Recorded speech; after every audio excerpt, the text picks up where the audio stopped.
This video is sponsored by Surfshark VPN, and thank you to the patrons who help fund this channel. Also check out my stream at twitch.tv/jsalari where I definitely don't accidentally start fires. Whoa! This is The Elder Scrolls Oblivion. It was released by Bethesda Game Studios in March 2006 and is widely considered one of the best single-player RPGs ever made. It won multiple Game of the Year awards and influenced dozens of video games that followed its release. It's a pretty great game, beloved by many gamers, but it also had some controversy, all thanks to this, some fancy horse armor. This ostentatious gold barding may look a bit special, but it offers little in a way of gameplay benefits, other than increasing the hit points of your horse since, it's armor. It doesn't make it faster or give it special horse powers, it just makes your horse sturdier and makes it look nicer if you're into that look. So why did a piece of horse armor upset gamers? Well, to put it simply, you had to buy it with real money. For $2.50, you could buy this piece of downloadable content, collect it from a stable in the game, and equip it on your horse, and that would be it. In this day and age, that isn't at all surprising or unusual. In fact, you could go as far as saying that $2.50 for a cosmetic item with some benefits is kind of a bargain compared to other offerings. But back in 2006, this was new. It was different. People made jokes and memes about it because it just seemed so absurd. Despite this though, according to the director of The Elder Scrolls Oblivion, it was a huge success, becoming one of their most popular DLC packs. Outrage over a small piece of downloadable content may seem quaint now, but back in 2006, although many people laughed at the idea, to Bethesda Game Studios and the industry at large, horse armor was sort of an experiment, where the hypothesis was to see how much extra gamers would be willing to spend to get more out of their games, the results of which were overwhelmingly positive for the industry. Here in the present, horse armor wouldn't even be worth a headline on a news site or a post on Reddit. It's an industry practice that's not only expected, but in many cases accepted. The industry as it is not only wants more of your money, but as much time as you can possibly invest in their products, to the point where for many, playing a game has practically become a job.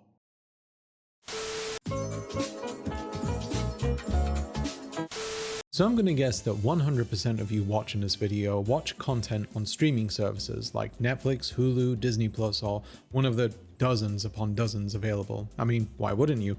Cable costs as much as a monthly car payment, and reading books is for nerds and far too slow. Having endless hours of movies and shows available to watch at any time of day is great, but streaming has its faults. There's too many services and content gets removed far too often. You could be in the middle of watching a series on Netflix and when you return to it the next day, it's suddenly gone with no explanation, or it could have moved to another streaming service. However, while that content might not be available where you are, it could still be on Netflix elsewhere in the world. But how do you watch it without paying for a plane ticket? Well, Surfshark has you covered. Surfshark is a virtual private network which can route your internet connection through its thousands of servers around the world and give you access to geo-restricted content that would otherwise be available in your country. So if you wanted to continue watching that show, you can see what's available on Netflix in other regions of the world, and you honestly would be amazed at all of the other content that's available elsewhere. All you have to do is open up the app or browser extension, click on the country you want, and within seconds you are connected to a fast, reliable and secure server. It's way more than that though. For example, some airlines will offer different prices in other countries. Like if I wanted to fly back to the UK from the US, it's almost double what it is when booking in the US. But using a VPN allows you to book flights at an international rate, potentially saving you huge amounts of money. More than anything though, Surfshark keeps you safe by encrypting your data through its secure servers, ensuring that your activity and privacy remains protected, whether this is at home, on pretty much any device that you own, or on unsecured public Wi-Fi. So this Black Friday, viewers of my channel can receive a special limited time deal. deal where if you use the promo code SalariTV or visit the link in the description, you can get up to 6 additional months free with your subscription. There's multiple plans available, including Surfshark 1, which provides features like alerts for data breaches and antivirus. I've been a Surfshark user for a few years now and can personally vouch for it being a great service. So if you want to surf a safe and open web, sign up to Surfshark today and save with this fantastic deal. Once again, that promo code is SalariTV, or click on the link below for this superb deal. Spending real money to get more out of a game is a fairly old concept. In fact, it goes back as early as 1990, where in the arcade game Double Dragon 3: The Rosetta Stone, players could visit an in-game shop where they could insert more coins, by which I mean actual currency, into the arcade cabinet to buy power-ups from a vendor. Arcade games by their very nature were designed to take as much money from you as possible by drastically increasing the difficulty the more you progress and giving you limited means for survival. The further you got into an arcade game, the likelier you were to drop more into the coin slot. Now that the home video game market has all but turned the arcade into a nostalgic novelty, the way we play games has changed, but the model it established still exists. Not within the grimy walls of a building where your senses are assaulted by lights, music, and the rattling of arcade sticks smashing against an octagonal gate, but within your phone. Mobile games, however, can't accept your coins, so instead they bargain with your time. When you lost in an arcade game, you'd get 10 very long seconds to rummage through your pocket and find another coin to continue your run. With many mobile games, however, developers sort of cut you off. On paper, this sounds like it could be a good idea. After all, it's not really healthy to keep playing for too long, but they're not looking out for you like that. Mobile games, at least the free ones, give you so many attempts at something before putting a barrier in place, in the form of a cooldown, which says that you can't try again until so much time has passed, but if you want to negate this barrier, you can bypass it by paying real money for it. It's a surprisingly very effective method. A lot of people will play a game, find some momentum, and when they hit a point where they think, I just need one more try, they pay a small amount of money and keep it going. A playing player is a paying player, and if a player wants to play, then they have to pay. It sounds like the beginning of a terrible rap. Or a tongue twister. A playing player is a paying player, and if a player wants to play, then they have to pay. First try. You see, ever since technology has increased the speed and convenience in which we can purchase things, game developers have taken advantage of this. Whether this is more attempts at playing, horsey cosmetics, additional characters, gameplay boosts, weapons, items, or even a dot for $1, you can get new things for your games almost instantaneously. $1 spent here and there on a video game may not seem like much, but make no mistake, the microtransaction model is the cash cow of the industry, which is why mobile gaming, which is largely driven by microtransactions, generated more revenue than console and PC games combined in 2022. A common sentiment you'll hear from longtime gamers is that they miss the days where when you bought a game, it would be a complete product, where if there was any additional content, then you could unlock it through playing the game or even looking up cheat codes. Everything that was on the cartridge or disc that you bought would be all the game that you would ever have. It was up to and around the 6th generation of consoles where this was the case, with games released for the PlayStation 2, GameCube, and Xbox, but there were some exceptions after the latter made a major push to incorporate online features. If you wanted more out of a game, then it would sometimes be the case that developers released expansion packs, which gave players more content via new quests or a full standalone campaign, which sometimes followed the conclusion of the main campaign or were made available after reaching a certain point in the base game. To this day, we still occasionally see expansions released for games. This year alone, we've seen the excellent Phantom Liberty for Cyberpunk 2077, which provided up to 20 to 30 hours of extra story, and the Separate Ways expansion for Resident Evil 4, which ironically was something that you can unlock for free in the original version. Expansions are great. If you are someone who enjoys spending time in the world of a video game, then an opportunity to spend more time there is a welcome one. I know that I was a little heartbroken when I heard that there wouldn't be any additional content for The Legend of Zelda Tears of the Kingdom, and that it'll more than likely be a couple of years until we might see a Baldur's Gate 3 expansion. But in our present times, video games are more time-consuming and expensive to produce than they've ever been in the past, requiring massive amounts of personnel who, as we've sadly learned in recent years, are treated poorly in the pursuit of delivering a high-quality product to us, the consumer. Some people would argue that that's the cost of creating art, but those people are wrong, and part of the problem. Given the cost of creating something as substantial as an expansion, there's an argument to be made that the investment required isn't worth it. Not only would it be expensive, but the amount of people that you can sell an expansion to is quite literally limited to the people who already own the base game. Yes, there are people who may suddenly decide that they wish to buy both, but the video game industry doesn't exist exclusively to satisfy players. The primary goal of developers and publishers is to generate as much revenue as possible, preferably with the lowest investment possible.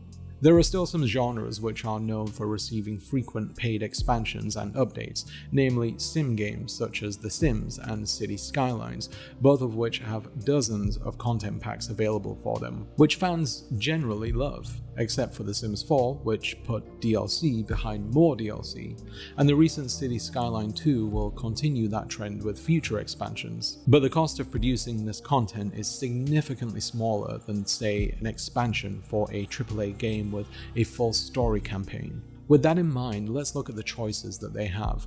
Create an additional 20-hour plus campaign which requires writing a new story, creating and designing new characters, modeling new areas, casting, hiring, motion capping and recording actors, developing new mechanics and systems, then selling it all for $30, or designing and modeling a fancy new costume that you can buy for a few dollars. You don't have to be a business genius to know that the latter is a safer bet.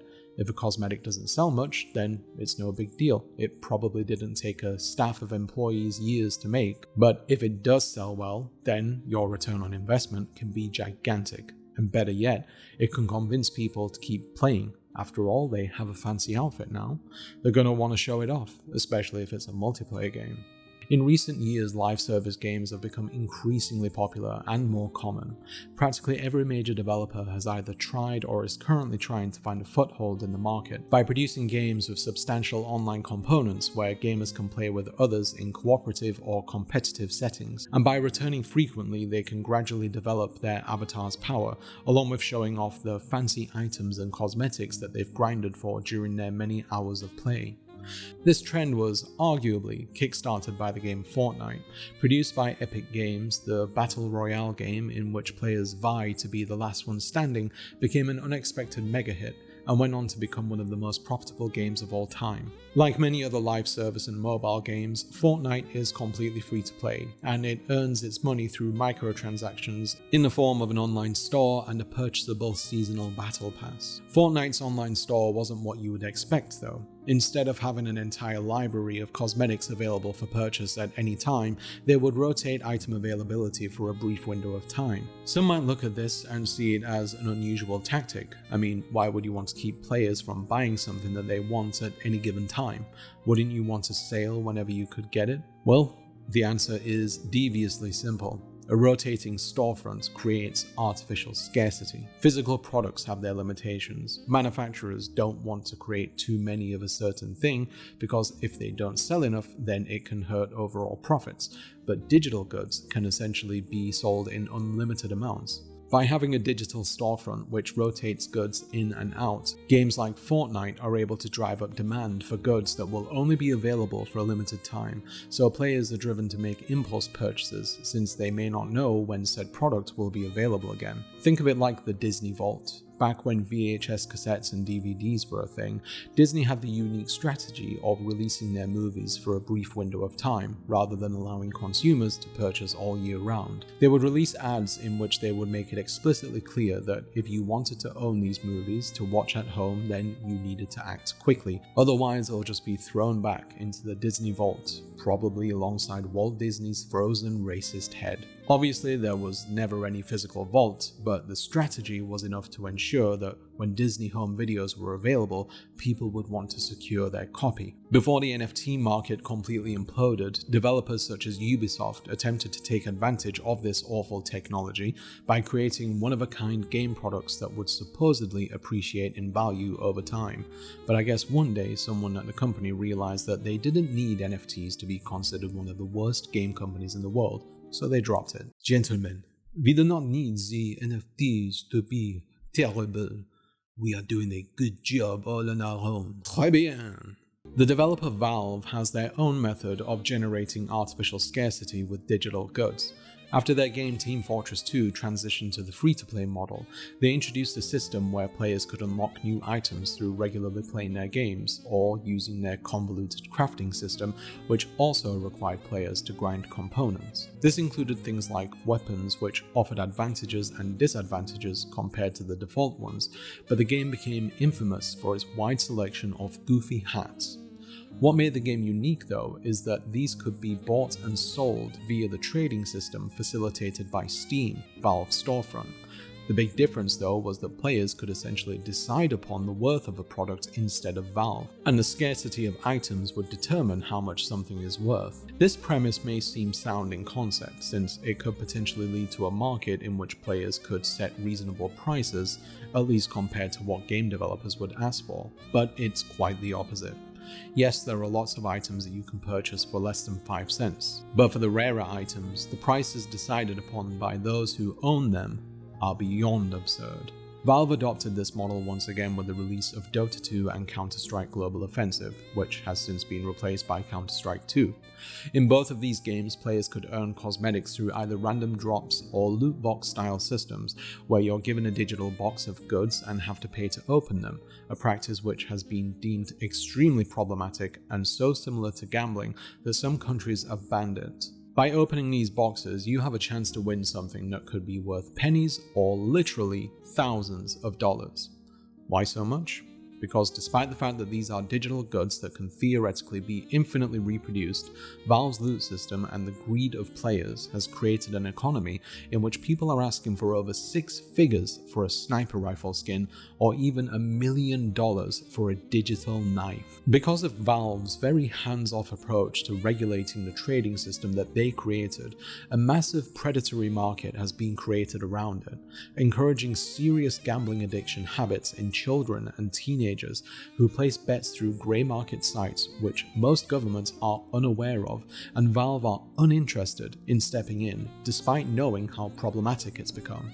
The channel People Make Games made a couple of videos on this particular issue, which includes insights from players who admit to becoming addicts from this trading system and accounts from former Valve employees. I highly encourage you to watch them if you want to know more about this very, very serious and overlooked industry, and how Valve has become a company that operates as a free-for-all libertarian paradise. The cottage industries surrounding Valve's skin economy are obviously concerning, but at its heart, the loot system in Counter-Strike and Dota 2 exists to keep players coming back, and to continue playing as much as possible. For casual players, they're kept interested with the promise of earning new fancy skins, but for the gamblers, those loot drops become yet another opportunity to make money, or lose even more. Folks, just don't gamble, okay?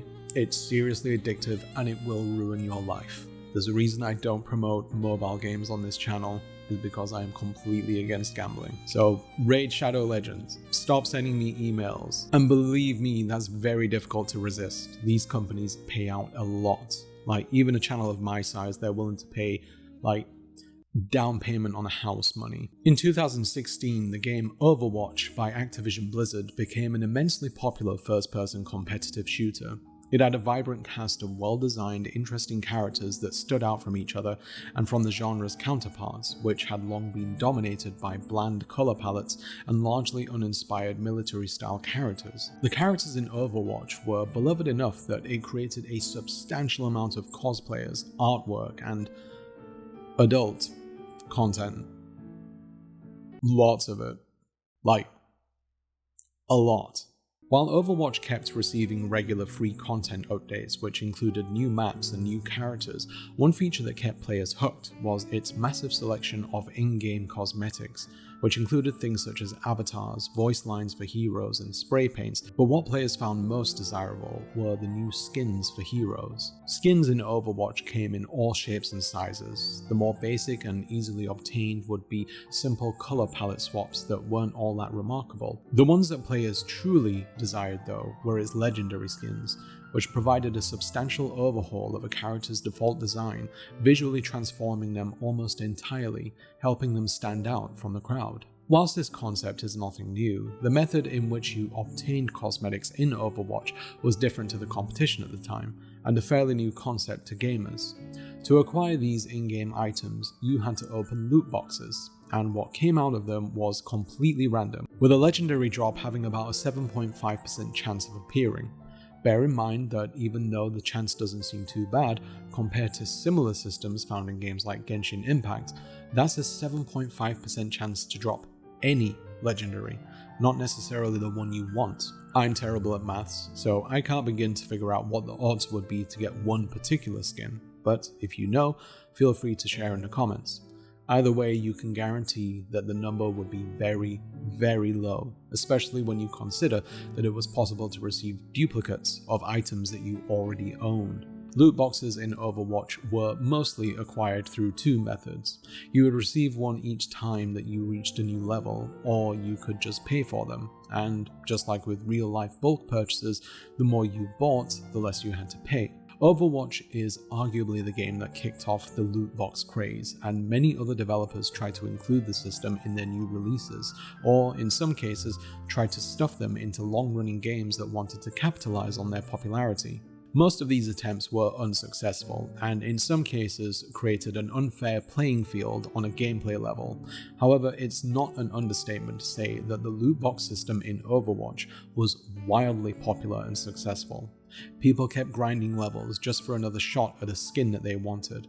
They'd spend money on a handful of boxes whenever new ones were released. And even streamers and YouTubers managed to rake in a ton of views by creating content in which they'd open 100 or more loot boxes while reacting to it. Or if we're being honest, overreacting to it.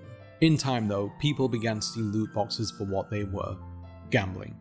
Yes, you technically couldn't trade them in exchange for money, a fact which became a common defense, but nevertheless, people were spending actual money on what was essentially a roulette wheel, but instead of 36 numbers, there were thousands. And the fact that you couldn't profit from it, unless you're a YouTuber, technically makes it worse than gambling. Despite this revelation though, and despite there being legitimate research available which suggests loot boxes are as addictive as traditional gambling, most governments refuse to do anything about it, instead opting to trust the industry to regulate itself. And considering the games industry can't even protect many of the people who make their products, it is unbelievably naive and foolish to expect them to protect their customers. In time though, the industry realized that gamers were turning on loot boxes.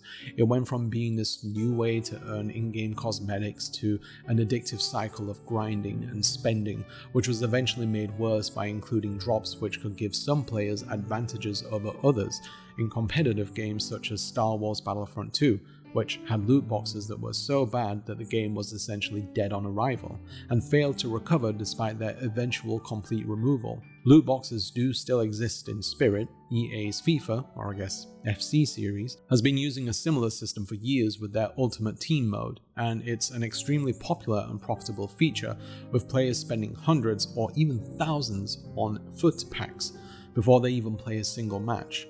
In general, loot boxes have largely been relegated to free-to-play games. I mentioned it already, but Genshin Impact has a similar system where you can earn new weapons and, more notably, waifus. And some guys, I guess.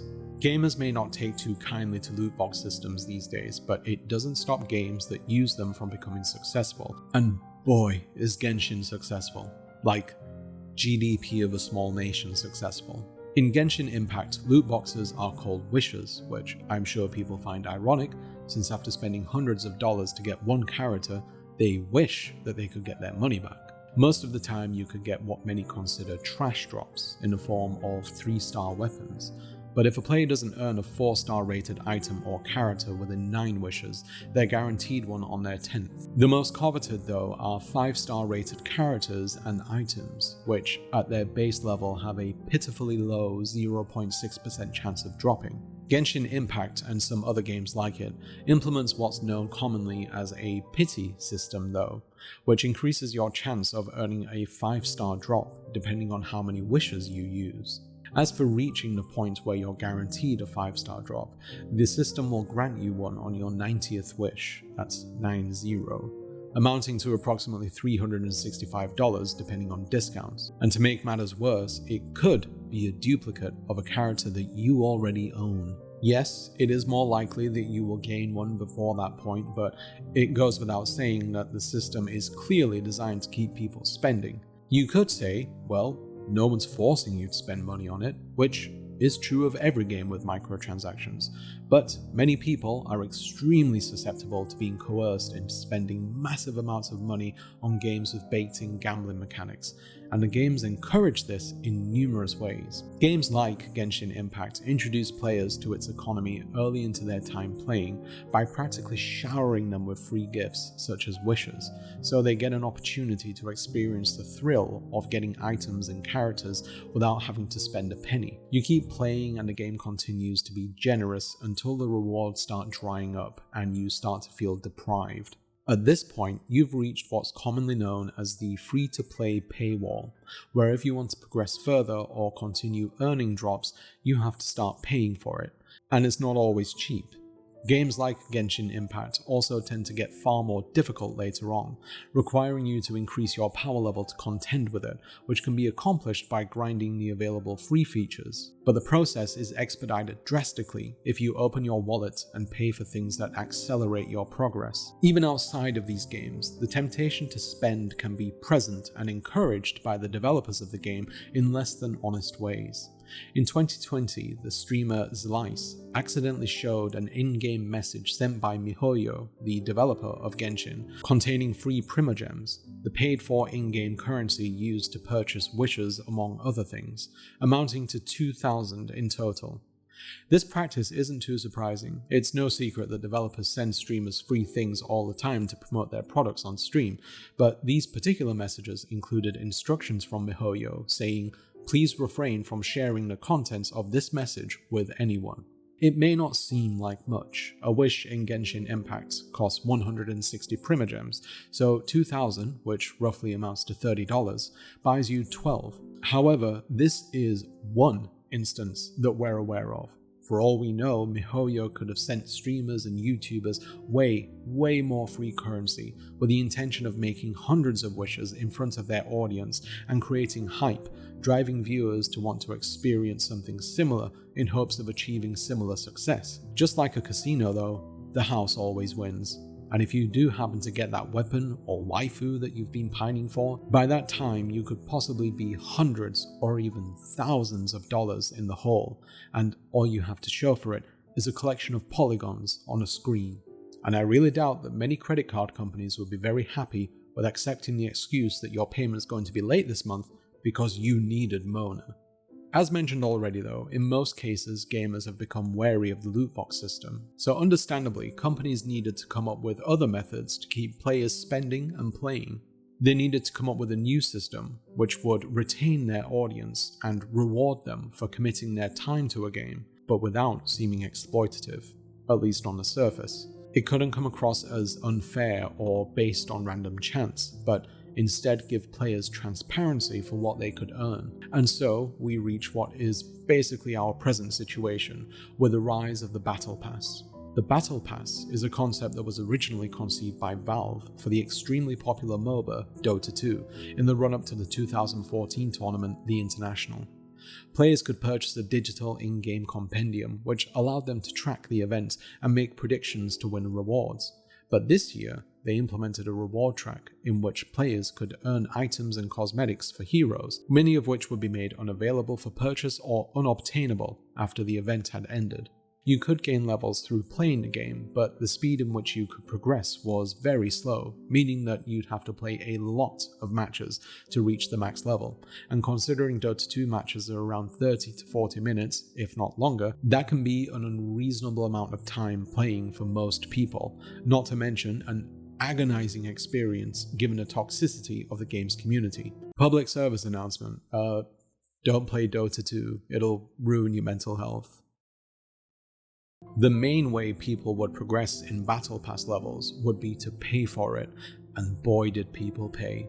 The Dota 2 Battle Pass has continued to return with the International each year since its conception, and every year's iteration earned more than the last. What's interesting about Dota 2's Battle Pass though is that 25% of each purchase of compendiums and levels goes towards the prize pool of the International, and players have spent so much on these in-game goods that each year's prize money has broken the record for the largest in esports history, with winners becoming overnight multi-millionaires. Just to illustrate how much people spend on the Battle Pass, the prize pool for the International 2013, which was given $1.6 million in funding by Valve, and the rest was fueled by purchases of the compendium and not Battle Pass levels, reached $2,874,380. In 2014, when the Battle Pass was introduced, with Valve's same contribution amount and funding from the compendium and level purchases, the prize pool skyrocketed to $10,931,105. In 2021, the International's crowdfunded prize pool reached its peak at a whopping $40,018,195, and to this date, the top 7 spots for the largest prizes in esports belongs to Dota 2. It's only in the past couple of years that prize amounts have started to shrink, a fact which can be attributed to the diminishing interest in esports, with the industry as a whole struggling to maintain growth and losing investors. The Battle Pass concept was such a success that in time other developers incorporated it into their games in different ways. The most popular model is to include 2 versions of a Battle Pass, one which is free and yields fewer and generally less glamorous rewards, and a paid version which usually costs $10 and gives access to the full reward track, including far more desirable goods. Now, on paper, this sounds great. If there's a game that you like, chances are you're going to be playing it a good amount, and with a Battle Pass in place, you can get rewarded for playing and not feel like you're wasting your time. Paying a modest $10 for potentially dozens of free in-game items sounds good too, plus you get to support the developer and help the game grow. If you progress far enough, some Battle Passes will even give you enough currency so you can buy the next one, technically for free. However, the Battle Pass system as the industry handles it today has many problems. It may not be as exploitative as random chance mechanics or as costly, but it does take something else from you which is infinitely more valuable: your time. And has become more apparent over the past few years with the rise of live service games or games as a service. Publishers and developers want you to commit as much of your time as possible to them and them alone. But in an industry that's now filled with both free-to-play games and paid-for games that have built-in Battle Pass systems, how you spend that time has become a difficult choice, arguably turning your hobby into a daily commitment that, if ignored, could turn your $10 investment into a complete waste. Although Valve pioneered the Battle Pass system, it really gained mainstream attention thanks to, once again, Fortnite. As I've already said, the game was and still is immensely popular. Even your grandparents probably know about it, and maybe they even play it in hopes of getting some fat dubs for themselves. Skins in Fortnite are a big deal to people who already play it, to the point where if you don't have anything to show off, people will mock you for it. If you want to be seen as serious competition, then you showing off your hardest to obtain or most expensive skins tells other players that you mean business. It sounds kind of silly when you say it out loud, but games like Fortnite have fostered an environment much like our reality, where there's the haves and the have-nots. The haves like to flaunt what they own in front of the have-nots as much as possible, and in turn the have-nots begin to envy their status and aspire to achieve similar or greater level of success. It's basic stuff really. If someone sees another person wearing Louboutin shoes, they want to buy a pair for themselves. Or if they see someone driving a Lamborghini, they, for some reason, want one as well, despite being tacky and overpriced. Sadly, status is a big deal in online games, and if you want status, then you need to grind or pay. But let's be honest, you're probably going to have to pay. Battle Passes usually put their most lucrative rewards at the very end, requiring players to invest a lot of time to reach that point. How long that takes varies from game to game. Fortnite in particular gets praise for how easy it is to complete the Battle Pass, but some games truly take advantage of the free time of its players. Upon its release, Overwatch 2's 80-level Battle Pass system was such a grind and rewards were so scarce that players began expressing how much they missed the much maligned loot boxes, since it was much quicker to gain a regular player level than it was to gain a Battle Pass tier. Similarly, with another Activision Blizzard game, the recently released Diablo 4 contains a Battle Pass, which was truly garbage in its first season. Earning Battle Pass tiers in Diablo 4 was slow in the first season, and if we're honest, generally quite boring. Before the game came out, the developers claimed that the Battle Pass would take around 80 hours to complete. That's 80. Which I genuinely don't know whether that's supposed to be a selling point or not, because as an adult who has to work, cook meals, manage my stress, and get a solid 7 hours of sleep each night, that sounds like hell. To make matters worse, even though Blizzard said the free version would contain rewards players would actually want, the first season's only available free armor set was this sad-looking outfit which made you look like a generic townsperson NPC, hat not included. It gets worse though. Remember how I said earlier that many battle passes include enough in-game currency to buy the next one for free? Not Diablo 4. The game's first battle pass, if completed, provided players who paid for it 666 platinum. Get it? Because hell. Are you laughing? But the battle pass costs 1000 platinum, so you can't buy the next one without buying more platinum with real money. What's that? It somehow gets worse? Of course it does. Because not only is 666 platinum not enough to buy the next battle pass, it wasn't enough to buy anything from the in-game cosmetic store, leaving players with platinum in their account that they couldn't spend even if they wanted to. Why couldn't they buy anything? Because everything in the store is extremely overpriced, with item sets ranging anywhere from $15 to $25 in a game that you already have to pay $70 to pay. Diablo 4 isn't necessarily a bad game, but everything surrounding it is kind of a joke. The developers have taken some steps to improve things for the next season, like making it less grindy, but you still only get 700 platinum for the paid battle pass. That's just modern day Blizzard for you, and as this one reviewer on Steam brilliantly put it, during my childhood, Blizzard couldn't get it wrong. As an adult, they can't get it right. Oh, and don't expect the Microsoft buyout to help them. They're the company that stuffed ads into your operating system after all.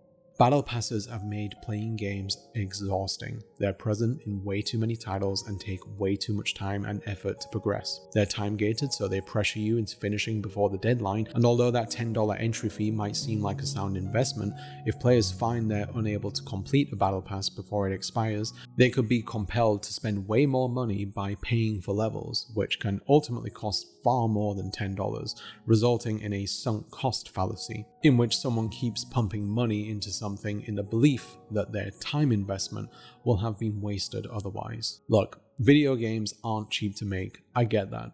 They require an extraordinary amount of effort from exceptionally talented people, and to be clear, this isn't me taking shots at people who make games. I know some of you work in the industry, and if you do, then I want to say that I admire you greatly and your ability to create games, whether that's a AAA release, an indie game, a mobile game, or anything else. You've all given me and so many other people some incredible experiences that I won't soon forget, and I have the utmost respect for you. The industry at large is the problem. It's become a greedy, exploitative monolith which is rarely ever satisfied with what we give it, whether that's our money or our time. Games with live service features such as battle passes and microtransactions will continue to be made, and they'll continue with these practices, each of them trying to convince you as best as they can that it deserves as much of your spare time and money as possible, while forsaking the competitors. They don't want you to just play, they want a commitment. And although I don't think there's anything inherently wrong with someone spending most of their time in a single game, after all, I'm guilty of that myself, just look at my hours in Final Fantasy XIV, Dota 2, and Monster Hunter World, but I do think that there's something insidious in companies trying their hardest to keep you on the hook, and making you feel that if you don't stick around, you'll miss out. The influx of live service games has also had some pretty sad outcomes. Obviously, when you have so many games competing for your time, there's going to be some who fail to do so, And if people aren't spending money on a free-to-play game, then it simply can't stay alive.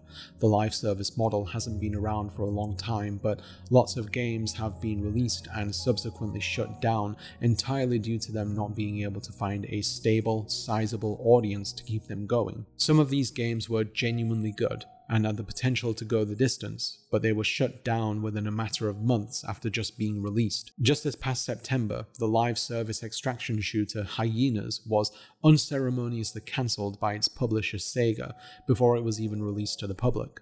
The response to the beta tests were generally very favourable, but Sega cited lower profitability in the European region as their reason for cancelling the game before it even got a chance. Keep in mind that when these shutdowns happen, the costs can be great. On a consumer level, it means that players have wasted money on in-game items that they'll never see again, but on a developer level, it means that potentially years of work are down the drain, and the very high possibility of job losses, or complete studio shutdowns since the publishers may deem them as no longer profitable enough. In fact, following the cancellation of Hyenas, the studio that created it, Creative Assembly, were hit with layoffs. The YouTuber Vololund, along with the site Video Games Chronicle, heard allegations from Creative Assembly developers who under anonymity disclosed that Hyenas had been in development for almost 6 years and was Sega's most expensive game to date, but now all that work and money are just flushed down the drain. You could argue that it was inevitable, since the game was just another attempt at trying to enter an already saturated market, and chances are it wouldn't have lived up to the competition. But bear in mind that regardless of that, no one sets out to make a bad game.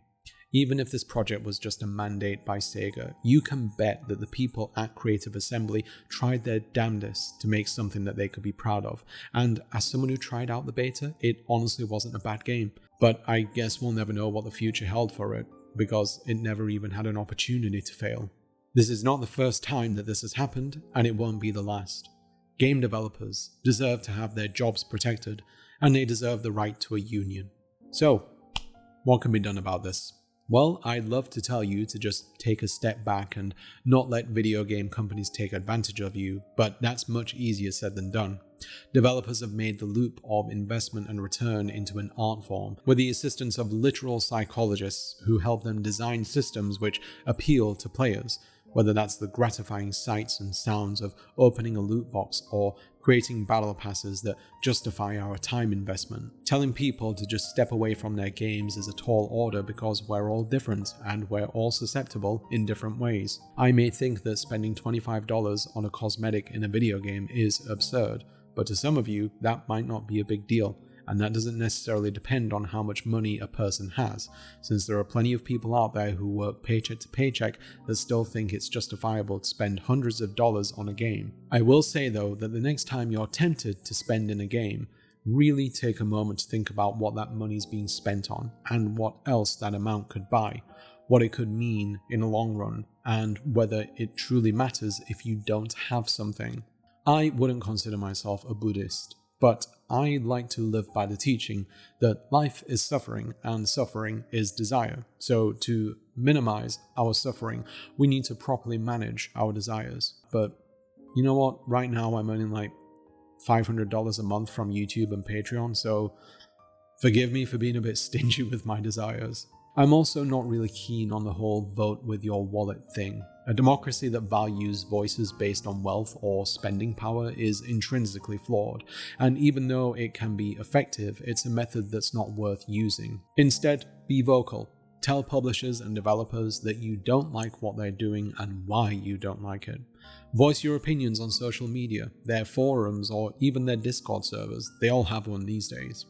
You might not be the first to complain, but adding your voice can make changes. I mentioned how Diablo 4 was in a dire state, and even though it's pretty dismal, the developers have started to make positive changes, and maybe someday it could even be great. It won't be though, if we're being honest, but it's the small victories that count. Lastly, and this one's a big one, do your research. Look out for games which other players love and even praise how they handle things like cosmetics, unlocks, and battle passes. Warframe, for example, has been beloved by its players for years now, and a big part of that is because its developer, Digital Extremes, respects its audience's time and wallet. If we had more studios like them, then the industry would be a much better place for consumers. But sadly, we're not there yet. So in the meantime, keep complaining, be wary of bad deals, and try to value your time some more. We only have so much of it, and I think it would be worthwhile not giving such a substantial amount away to companies in exchange for polygons.